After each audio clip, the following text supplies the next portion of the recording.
llegó el hijo de Lucía, está por cumplir 1 año. Lucía está feliz con su hijo, pero cuando lo llama no responde. A Diego le encanta dormir. Sus papás cuidan su sueño.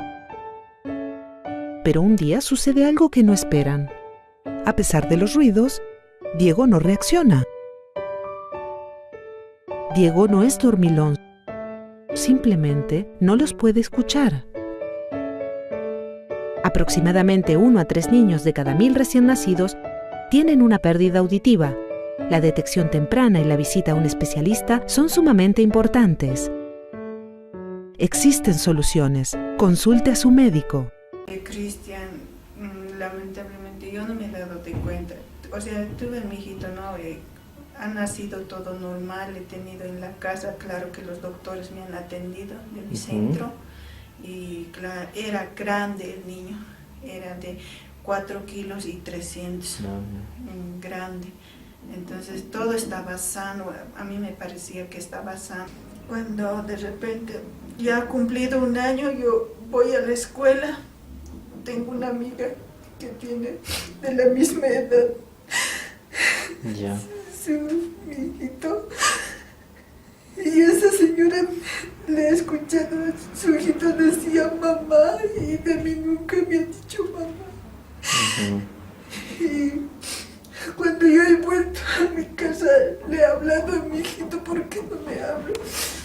Le digo, me lo puedes revisar porque todo estaba bien. ¿Qué te lo voy a hacer si tu hijo está bien? Peso y talla. Me dice, sí, me lo revisa, peso y talla. Entonces, doctor, no le ve nada diferente a mi hijo. No, todo está perfecto, me dice. Yo le digo, no, no está perfecto mi hijo no me habla. No creo. Cuando el doctor le hace ruidos de un lado, del otro lado. Y el doctor me dice, tu hijo es sordo, así. Y yo no sabía ese rato. Bien, me ha transferido al Hospital del Norte, pediatría, en donde me lo han revisado de todo, pediatría, no sé, de los nervios, de todo, ¿no? Me lo han revisado, me han dicho que todo estaba perfecto. Y cuando llego a otorrino y el otorrino me dice, así me han dicho, doctor, le ha revisado su oído, no está bien, me dice, no, es sordo mi hijito, dice, no creo. Me ha mandado a hacer un estudio donde potenciales evocados. Potenciales evocados. Sí, ahí. ¿Qué edad tenía ya cuando fuiste al Hospital del Norte tu bebé? 1 año ya tenía. 1 año y más o menos. 1 mes. 1 año y 1 mes. Y el doctor no me hablaba nada, no me decía nada, se callado, vaya a consultar con su doctor, así un papel me ha dado. Pero decime algo, quiero saber algo. Él me ha dicho, Dios que te dé fuerzas, Dios que te dé valor. Cargar mi bebé y subirme al carro, eso es lo que yo quería hacer. Cuando llego allá, el doctor le muestro, el doctor me dice, no hay solución para tu hijo. El implante coclear lo único sería, pero tú, ¿de dónde vas a sacar tanto dinero? Es carísimo, me ha dicho. Sí, así me fui desesperada a mi campo. Y cuando yo estaba otra vez en el desesperada y doctor, ¿qué voy a hacer? Ustedes tienen la culpa si en el Hospital Norte lo revisan todo, usted no me lo han revisado nada. Porque de tanto tiempo me he dado de cuenta, yo le decía al doctor.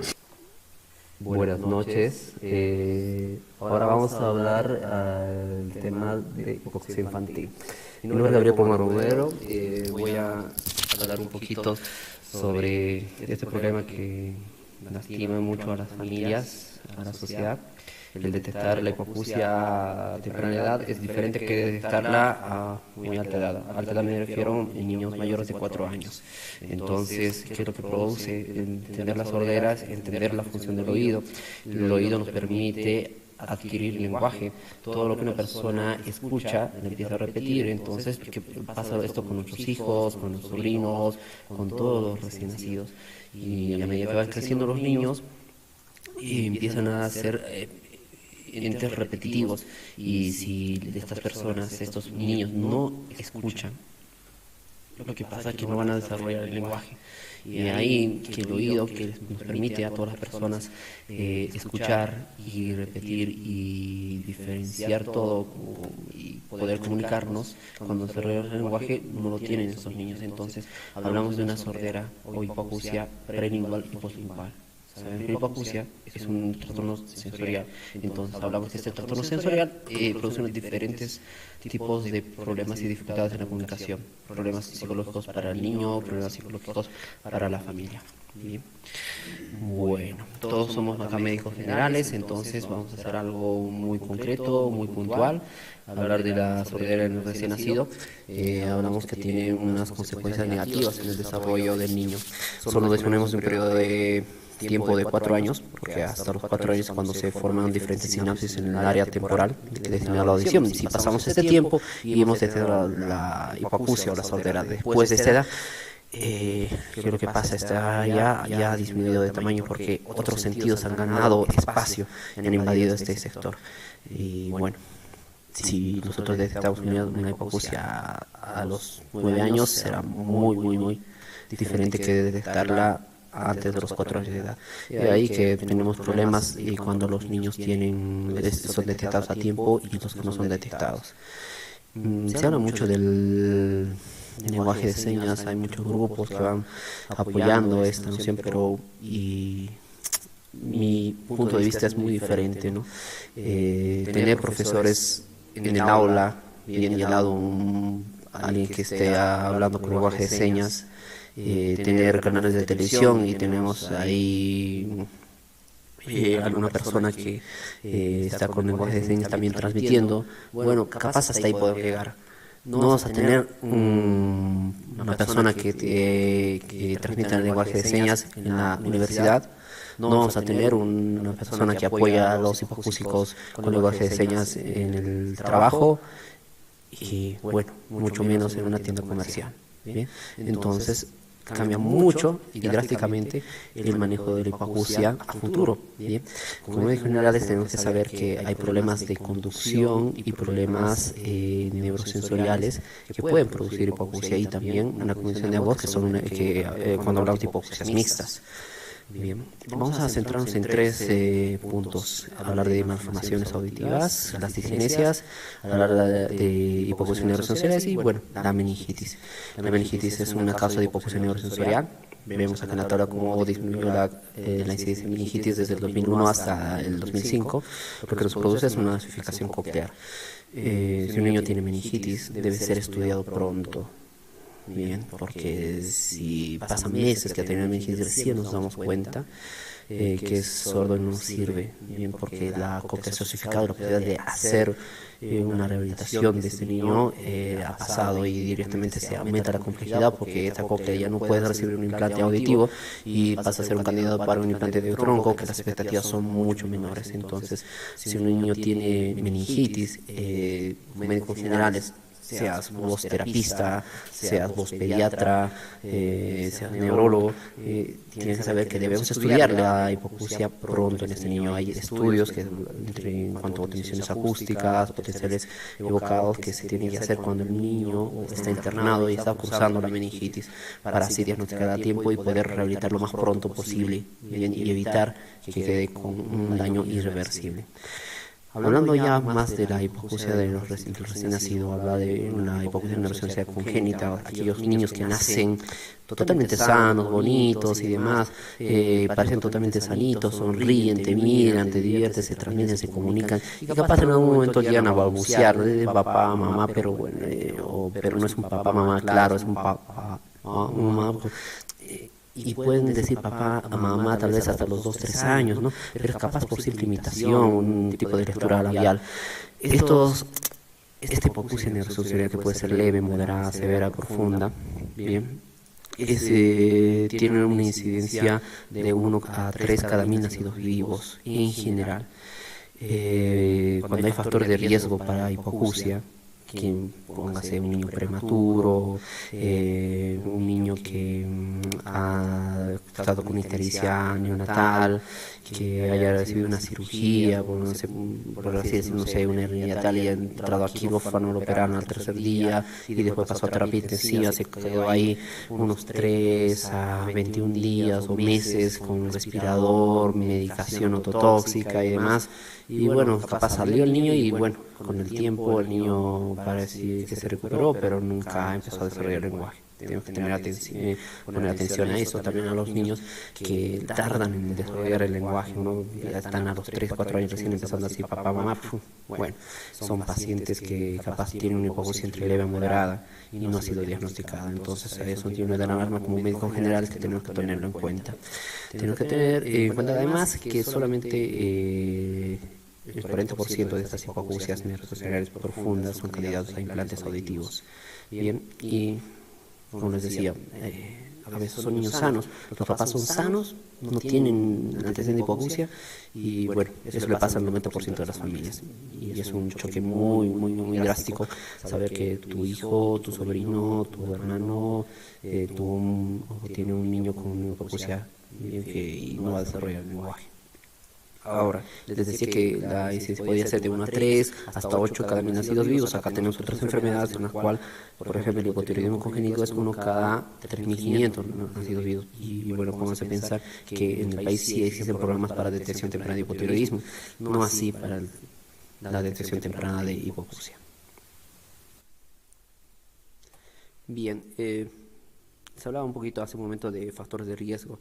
Entonces, todo lo que puede pasar la madre desde que concibe al niño, al nuevo producto, durante toda la gestación, va a afectar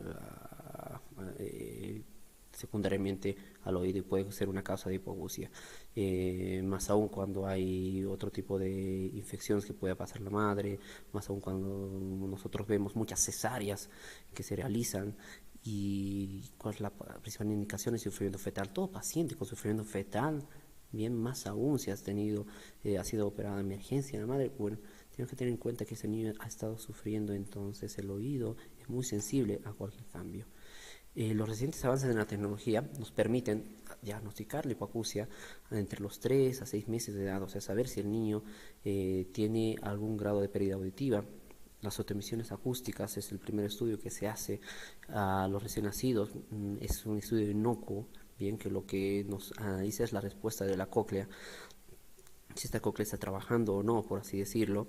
Y bueno, es un estudio tan sencillo, se lo puede hacer al segundo día de nacido. Y si este estudio presenta respuestas, bueno, podemos estar como un poco tranquilos que ha podido, este niño está escuchando bien, pero siempre hay que mantener las pautas de alarma en el desarrollo del lenguaje. Si las otoemisiones acústicas nos dan negativas, hay otro estudio que se llama potenciales evocados, bien, de tronco cerebral, y actualmente otro tipo de potenciales que se llaman de estado estable, que en sí nos dan una idea ya más panorámica de la audición real que tiene el niño, sobre todo los potenciales evocados de estado estable, que nos dan una audiometría como la del adulto.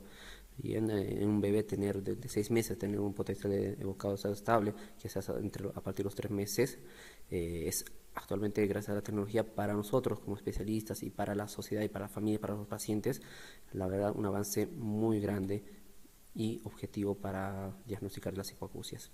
Bien.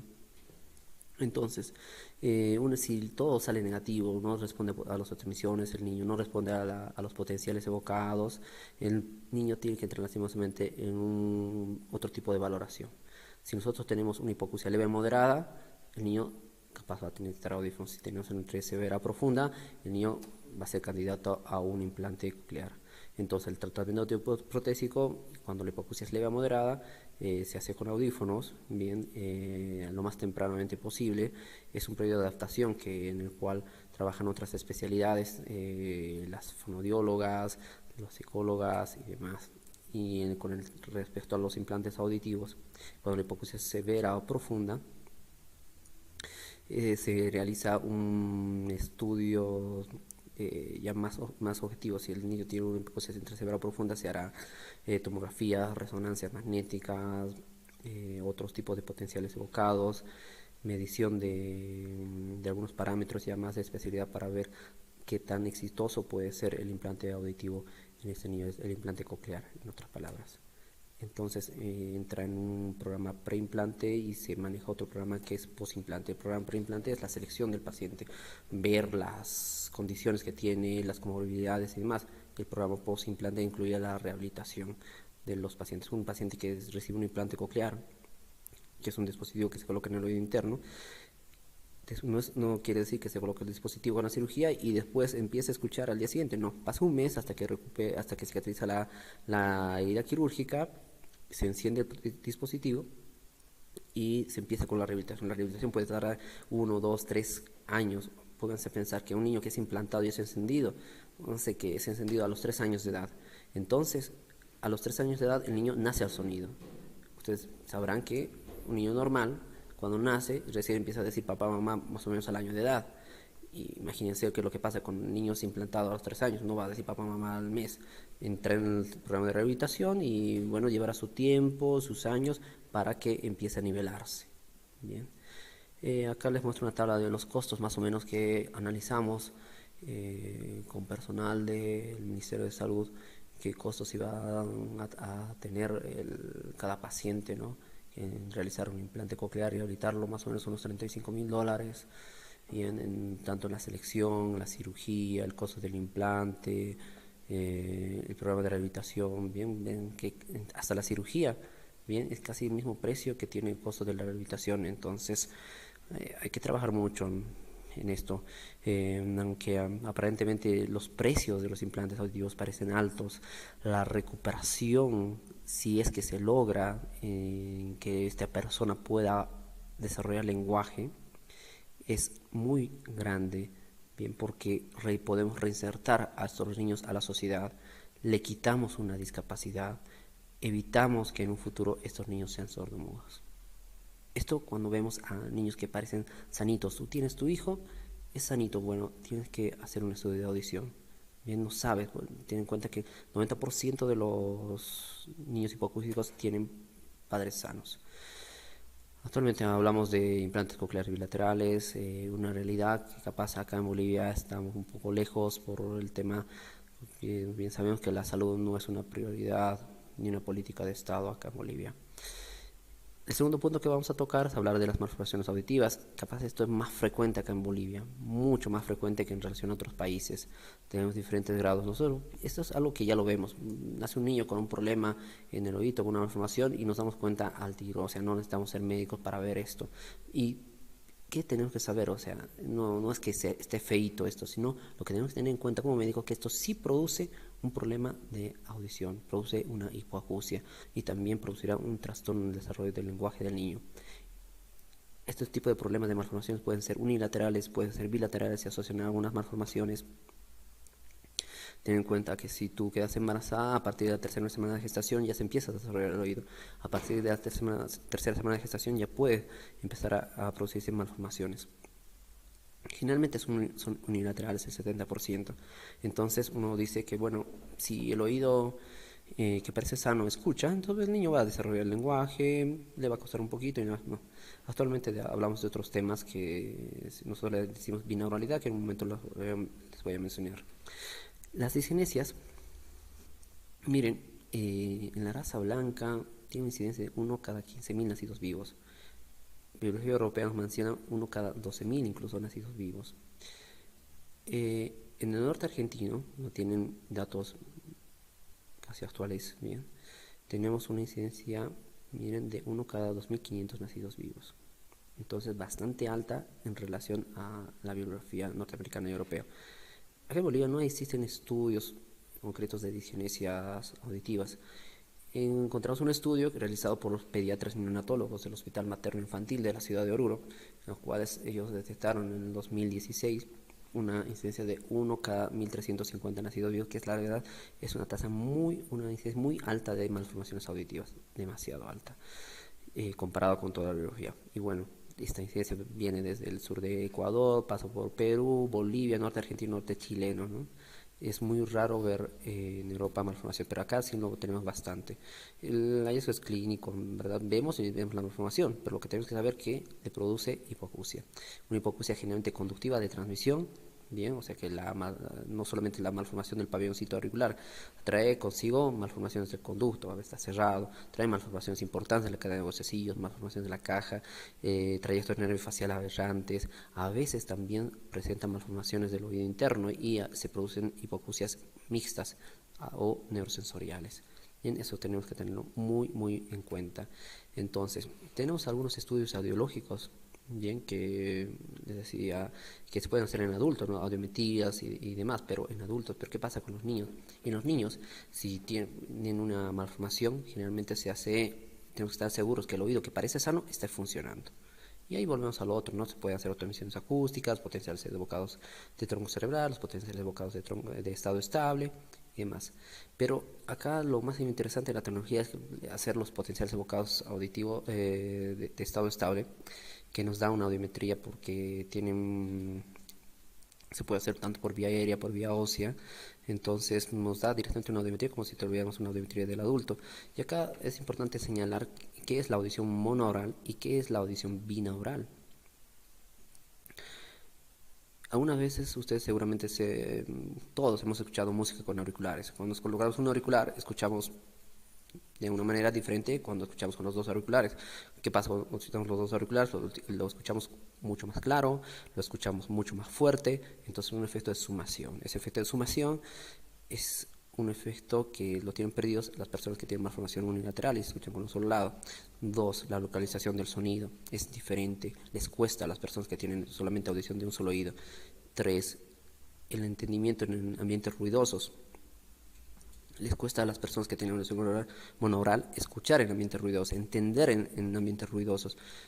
¿Qué ambientes ruidosos? Por ejemplo, un ruido de restaurante, en los niños el ruido de clases, otras personas el ruido del trabajo y diferentes. Entonces, ahora en la actualidad tratamos de manejar audición binaural y es por eso que los niños que tienen malformación unilateral son más estudiados y son equipados y tratamos de rehabilitar el oído que no está escuchando para que las personas tengan audición binaural, porque en los niños les produce también trastornos en el desarrollo del lenguaje, les dije que les cuesta aprender a hablar, empezar a hablar, y en segundo lugar les produce la monoraridad les trae dificultades en la escuela.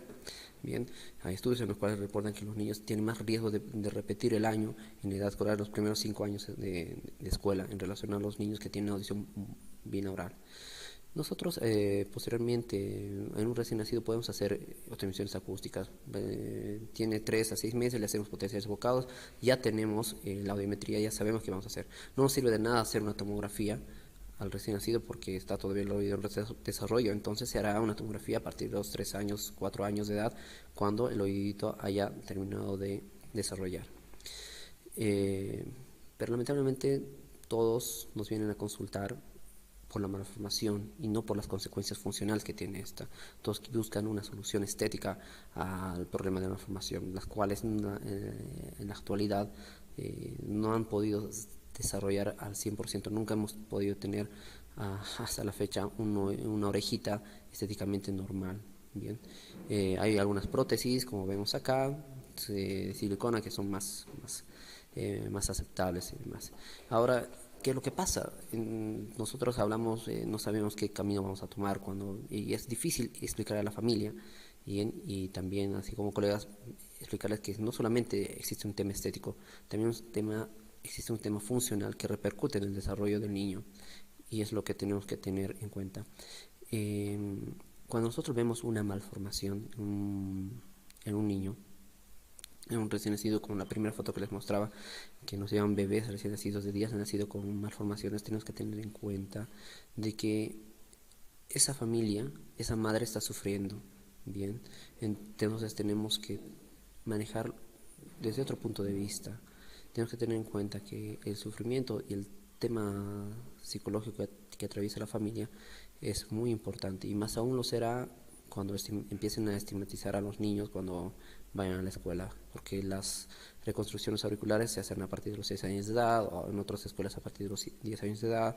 Hay círculos plásticos que hacen este trabajo muy bien. Y en cuanto al tema funcional, nosotros estamos como que a veces un poco atados de manos, porque acá empieza a jugar el tema económico, ¿no? Que vamos a hablar un momento. Con la malformación unilateral tenemos que recomendar como médicos que si tenemos un solo oído que está funcionando, tenemos que cuidar al niño que no se resfríe mucho, ¿no? Porque ese oído que está aparentemente sano sufre una otitis media supurada, le va a producir una hipoacusia en un futuro, entonces vamos a tener una hipoacusia ya bilateral. Tenemos que estar muy pendientes de cualquier tipo de problema respiratorio que puedan llegar a tener los niños. Bien, y bueno, hay que canalizar una estimulación temprana, una rehabilitación, porque les cuesta a los niños, como les decía, desarrollar el lenguaje. Bueno, pero aún cuando es bilateral el problema, ¿no? Cuando el problema es bilateral, directamente tenemos una hipoacusia bilateral que le va a traer un problema de desarrollo del lenguaje muy importante al niño. Entonces ahí sí los padres muchas veces ya buscan una solución auditiva. Este esquema es para mencionarles cómo es el manejo de este tipo de pacientes. No somos solamente nosotros como médicos aquí, no juegan solamente otorrinos, juegan mucho las especialidades como genética, psicología, pediatría, los protecistas, los cirujanos plásticos, maxilofaciales y demás, cuando se asocian a otro tipo de problemas. Entonces tenemos que tener en cuenta que el concepto clásico que nosotros tenemos de que el oído aparentemente sano va a escuchar es un concepto capaz antiguo. Bien, nosotros lo que tenemos que buscar ahora es que la audición sea binaural. Entonces, a los niños, por así mencionar, nosotros cuando los más pequeños, están pequeños, tenemos algunos dispositivos para estimular la audición. Tenemos estos vibradores, son audífonos de conducción ósea que vienen en bandas, en vinchas, en lentes, que a veces es un poquito limitado porque estéticamente a veces no es aceptado por algunos padres, ¿no? Pero es muy importante que estén estimulados. Bien, hay otras casas que manejan modelos más bonitos, pero no es lo mismo ver a una niña que a un niño con este dispositivo, con una cinta, ¿no? Entonces hay otros stickers y demás que se han lanzado últimamente, ¿no? Que actualmente en Bolivia está como que más difundido porque es más estético para los niños.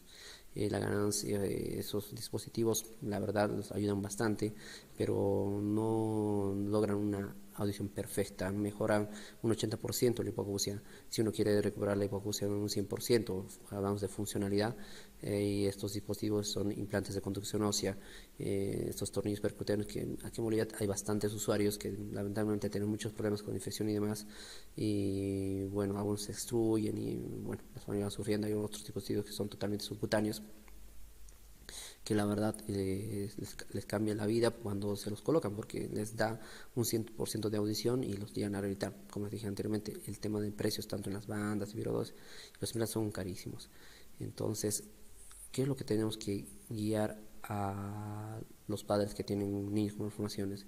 Guiarlos más con el tema funcional, explicarles qué es la binauralidad, qué beneficios tenemos de que las personas podamos escuchar con dos oídos.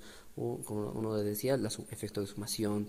2, la localización del sonido. 3, el entendimiento o comprensión en ambientes ruidosos. Entonces, esas son características que no la tienen las personas que escuchan con un solo oído. En segundo lugar, ¿qué es lo que tenemos que orientar a todos los médicos generales y pediatras? Que ahora que existen muchas cesáreas, ¿no? Por sufrimiento fetal, cesárea, bueno, entonces el niño que ha sufrido puede tener a largo plazo una hipoacusia leve, moderada, severo, profunda, pero algunos niños que han pasado incubadora, que han estado en terapia intensiva y demás. El concepto más claro que tenemos que llevar, que la hipoacusia le va a producir a la persona un severo trastorno en el desarrollo del lenguaje, y cuando se la profunda, la verdad le va a producir una sordomudez. Entonces muchos lo destinan a un lenguaje de señas, está destinado y relegado a un grupo muy pequeño social. Entonces lo que se busca es difundir la detección temprana de la hipoacusia, más aún cuando hay factores de riesgo durante durante el embarazo y demás, y hacer exámenes de audición ni bien el niño nace y a los 3 meses de edad, si los primeros exámenes de audición no resultaron. Bueno, muchas gracias por su atención, espero que les haya gustado la charla y vamos a quedar atentos a cualquier consulta que quieran realizar. Un gran saludo.